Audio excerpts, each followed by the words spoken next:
नमस्कार मित्रांनो, मी आहे सुनील रांगडाले. मराठी व्याकरण तुमचे स्वागत करतोय. तर आजचा जो पेपर असेल आपला तांत्रिक सेवा पूर्व परीक्षा म्हणजे आज झालेला जो पेपर आहे पूर्व परीक्षा जे कंबाईंड परीक्षा होते तर त्याचा आपण इथे पेपर अभ्यासतोय. ठीक आहे. तर मराठी व्याकरण मी सुनील रांगडाले. भगीरथ मराठी व्याकरण नावाचं आपलं पुस्तक पण आहे.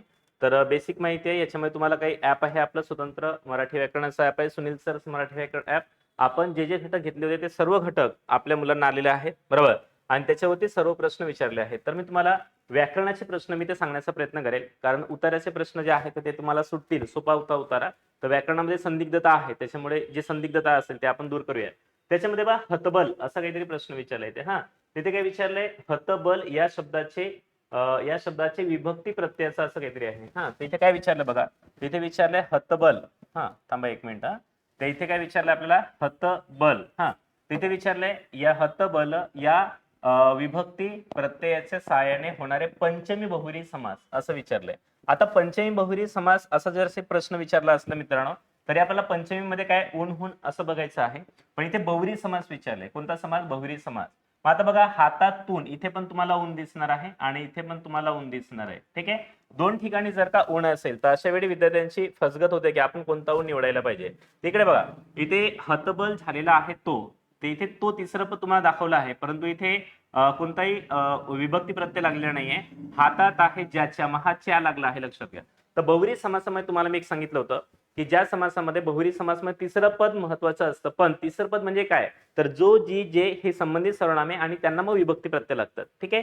मग इथे दोन ठिकाणी ऊन लागला असेल तर हा जो आहे बघा तर इथे ज्यातून असं गेले आहे बल ज्यातून ज्याच्यातून असं तो म्हणजे माझं उत्तर काय आलं पाहिजे तर 4 उत्तर आलं पाहिजे. लक्षात घ्या. पुढचं बघा मला परीक्षेत पहिला वर्ग मिळावा. तर मित्रांनो तुम्हाला मी असं सांगितलं होतं मिळावा म्हणजे हे काय असेल बघा तो वकारांत क्रियापद आहे म्हणजे वा वी वे जर का प्रत्यय लागले असतील वा वी वे प्रत्यय लागले असतील त्याला आपण विद्यार्थी असं म्हणायला पाहिजे.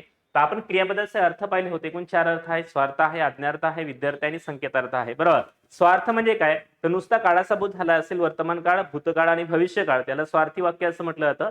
आणि जर का आज्ञार्थी वाक्य म्हणजे काय असेल तुम्ही तुम्हाला सांगितलं उकारांत आहे आकारांत क्रियापदे असतात ओकारांत असतात आणि ओत असं लागतं आणि विनंती असेल उपदेश आहे सल्ला आहे विनंती आहे इत्यादी अर्थ व्यक्त होत असतील तर त्याला आपण आज्ञार्थी वाक्य असं म्हणतो. विद्यार्थी म्हणजे काय तर कर्तव्य शक्यता योग्यता आणि इच्छा. तर बघा इथे मिळावा अशी शक्यता आहे आणि हा अर्थ पण तुम्हाला जरी समजला नसेल तरी हा विद्यार्थी क्रियापद हा सांगेल की इथे क्रियापद विद्यार्थी आहे म्हणजे वकारांत क्रियापद आहे. वकारांत क्रियापद असल्यामुळे माझं उत्तर आलं 4 नंबर. सोपं आहे इतकं काय अवघड नव्हतं. आता बघा पुढचा जो प्रश्न विचारला तो काय बघूया आपण. तर पुढचा प्रश्न आहे काय बघा तर वर खाली मागे पुढे तर ही मुळात क्रियाविशेषणे आहेत बरोबर आणि ही स्वतंत्र न येता ते शब्दाला जोडून येतात तेव्हा त्यांना काय म्हणतात त्यांना म्हणतात शब्दोग्यव्यय. कसं बघा नाही समजलं असेल तुम्ही असं म्हटलं बघा तुम्हाला उदाहरण लिहून दिलं होतं की पतंग वर जात आहे पतंग वर जात आहे असं आपण बघितलं.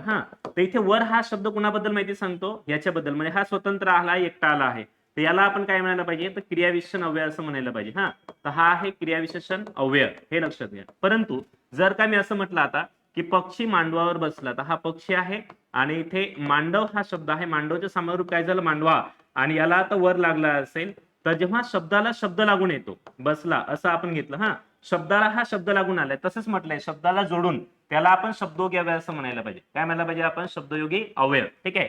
आता मित्रांनो याने तीच व्याख्या विचारली जी व्याख्या मी तुम्हाला दोघांतील फरक लेक्चर मध्ये सांगितलं होतं की पहिल्या याच्यात क्रियाविशेषण अव्यय आणि शब्दोगी मध्ये काय फरक आहे. एक मागे प्रश्न असा विचारला होता की शब्दोगी अव्यय विभक्ती प्रत्ययाचे कार्य करतात बरोबर म्हणजे शब्दोगी अव्ययाच्या अंगी विभक्ती प्रत्ययाचे गुण असतात शब्दोगी अव्ययाच्या अंगी क्रियाविशेषण अव्ययाचे गुण असतात. हा प्रश्न मागे विचारलेला काही नवीन प्रश्न नाहीये. तर विभक्ती प्रत्यय आणि शब्दोगी अव्ययात काय फरक आहे क्रियाविशेषण अव्यय आणि शब्दोगी अव्ययात काय फरक आहे हा फरक आपण लेक्चर मध्ये घेतलाय त्याच्यामुळे तुम्हाला हे सुटलं असेल. ठीक आहे.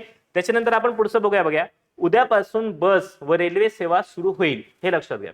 आता बघा या वाक्याच्या रचनेनुसार प्रकार. रचना म्हणजे काय तर रचनेचा अर्थ आहे वाक्य किती आहे त्याच्यानुसार प्रकार. म्हणजे जर का एक वाक्य असेल दिल्ली वाक्य किती दिल्लीपासून कन्याकुमारी पर्यंत लांब असेल आणि क्रियापद जर एक असेल तर डोळे बंद करायचं आणि केवळ वाक्य असं म्हणायचं. काय म्हणायचं केवळ वाक्य. ठीक आहे. मग त्यात उभ्याने अव्यय असोत केवलप्रयोगी अव्यय असोत क्रियाविशेषण अव्यय असोत कोणी असू द्या मला काही घेणं त्यांना एक क्रियापद बघायचं. इथे बघा क्रियापद काय उद्यापासून बस व रेल्वे सेवा सुरू होईल. क्रियापदाची संख्या ही एक आहे त्याच्यामुळे आयोगाने अपेक्षित उत्तर आहे की एक केवल वाक्य दिलं पाहिजे. ठीक आहे. केवल वाक्य म्हणजे फक्त एक वाक्य लक्षात घ्या बरोबर.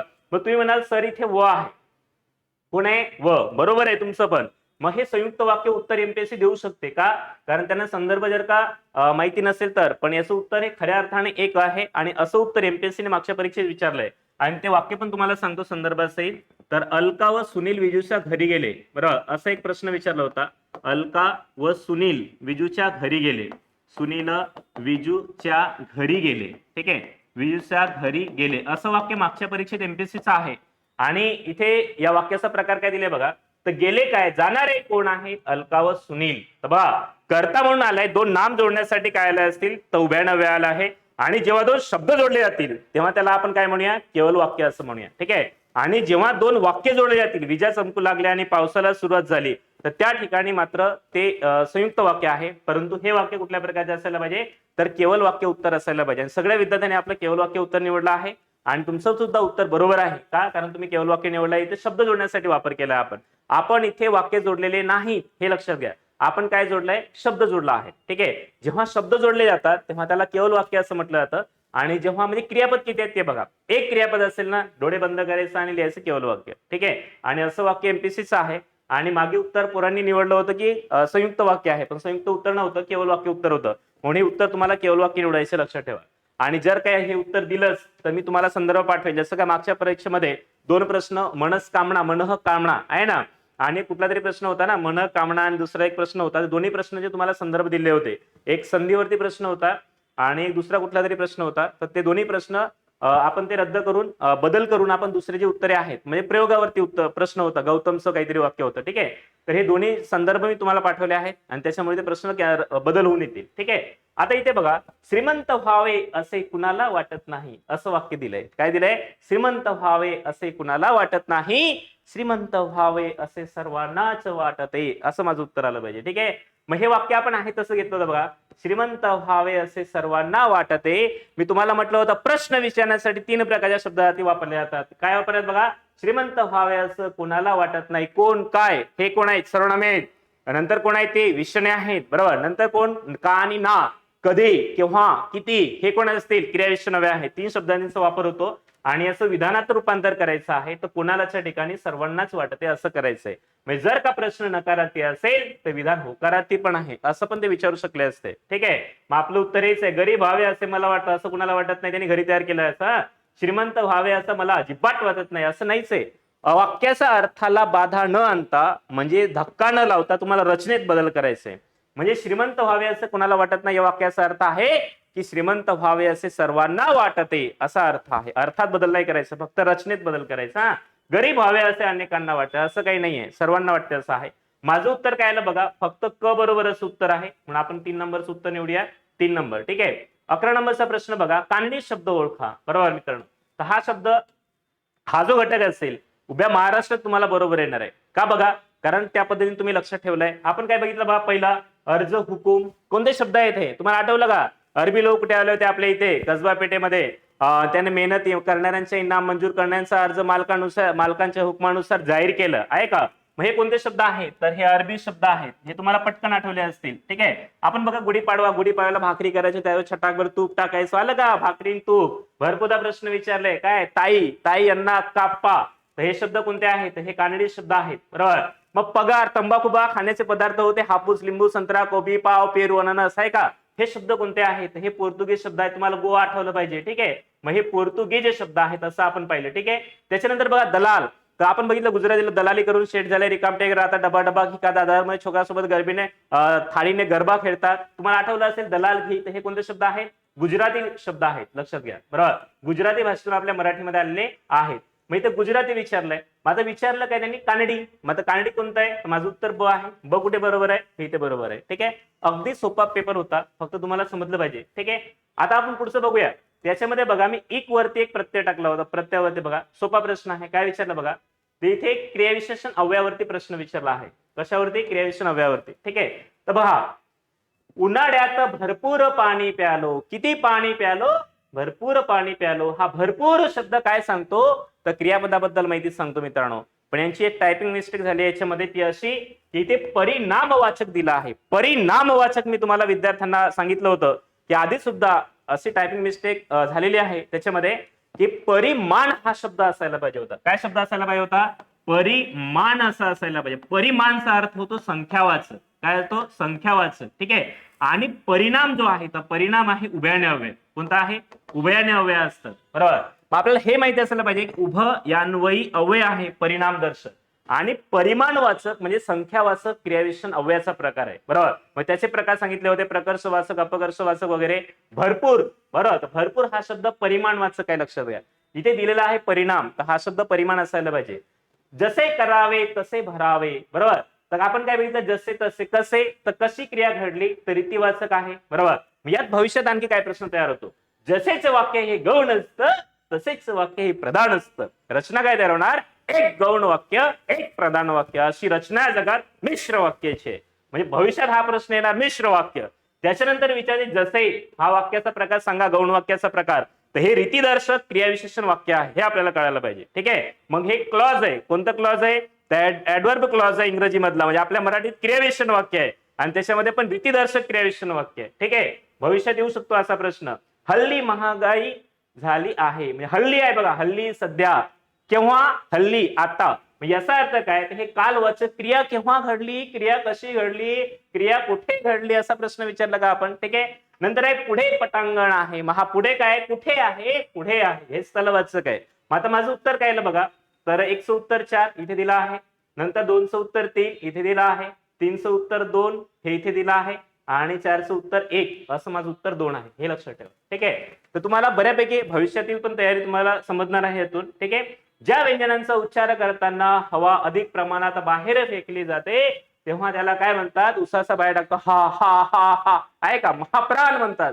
वायू बाहेर फेकणे म्हणजे काय? मोठा वायू बाहेर फेकणे आहे का? मोठा वायू बाहेर फेकणे म्हणजे काय? तर महाप्राण व्यंजने असं म्हणतात. मग आता महाप्राण व्यंजने किती आहेत आपण पाहिलं होतं. तर एक पहिली ओळ तुम्हाला माहिती असेल, दुसरी ओळ आहे सेकंड आणि चौथी ओळ आहे. म्हणजे क मध्ये ह मिळवला ख, घ, ग म्हणजे च मध्ये ह मिळला छ, ट प्लस ठ, ड प्लस ध असेल. बरोबर. आणि महाप्राण व्यंजने किती आहेत? तर 14 महाप्राण आहेत. आता हे तुम्हाला नव्यानं सांगायला नको, तुम्हाला माहिती आहे. ठीक आहे. आता इथे तुमची फसगत काय केली आहे बघा.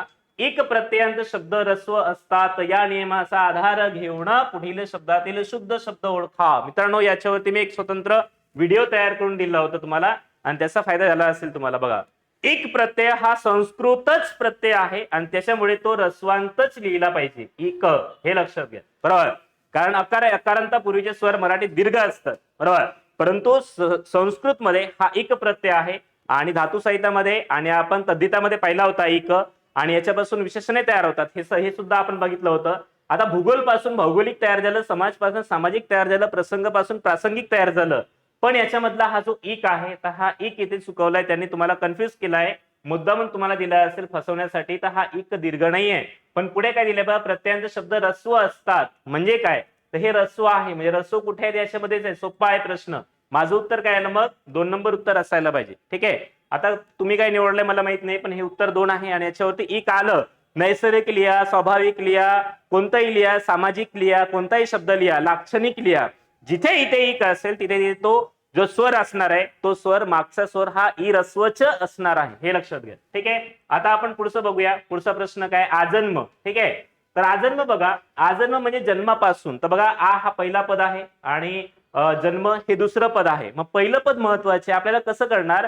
तर संस्कृत मध्ये उपसर्गाला अव्यय असं म्हटलं जातं. काय म्हटलं जातं? अव्यय.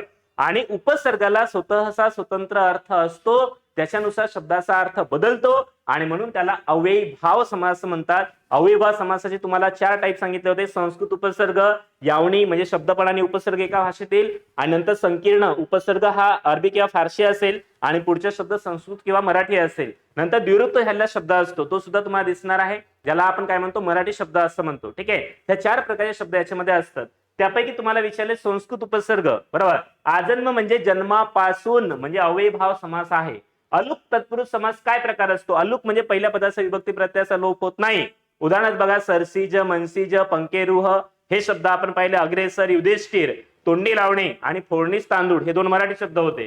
कर्मधारय समास म्हणजे काय? तर विशेषण विशेष्य अशी रचना असेल, उपमेय उपमान अशी रचना असेल त्याला कर्मधारय समास म्हणतात. आणि द्विगु समास काय प्रकार असतो, तर पहिलं पद हे संख्या विशेषण असतं आणि त्यातून एक समूह सुचविला जातो, जसं का सप्ताह, 7 दिवसांचा समूह, त्रिभुवन, पंचारती, बरोबर, हे शब्द असतात. म्हणजे तुम्हाला पहिलं पद हे संख्या विशेषण असेल आणि त्यातून समूहाचा बोध झाला पाहिजे. नाही तुम्हाला दशानन दिलं मग तुम्ही 10 मुखांचा समूह असं म्हणू नका. तर 10 आहे तर मुख ज्याला असा तो कोण आहे, तर रावणाबद्दल आपण बोलतोय. म्हणजे इथे बहुव्रीही समास आहे, मग ते त्याला अपवाद आहेत, मग त्याला संख्या पूर्वपद बहुव्रीही समासच म्हणतात. हे आपल्याला माहिती असलं पाहिजे. त्या दोघातील फरक मी व्यवस्थित घेतला आहे. अजूनही तुमची वेळ गेली नाहीये, ही परीक्षा व्यवस्थित गेली नसेल, आणखी तुम्ही मुख्य परीक्षेला असाल तर तुमच्यासाठी आपली बॅच आहे, बरोबर. ते 10 प्रश्न मी घेतलेले आहेत व्यवस्थित, 15 प्रश्न, ठीक आहे. आता उत्तरावरचे प्रश्न आहेत, सोपेच आहेत. त्याच्यामुळे आपण तुम्हाला जर पाहिजे असेल तर व्याकरणावरती संदिग्धता होती ते मी घेतलेली आहे, ही बॅच आहे.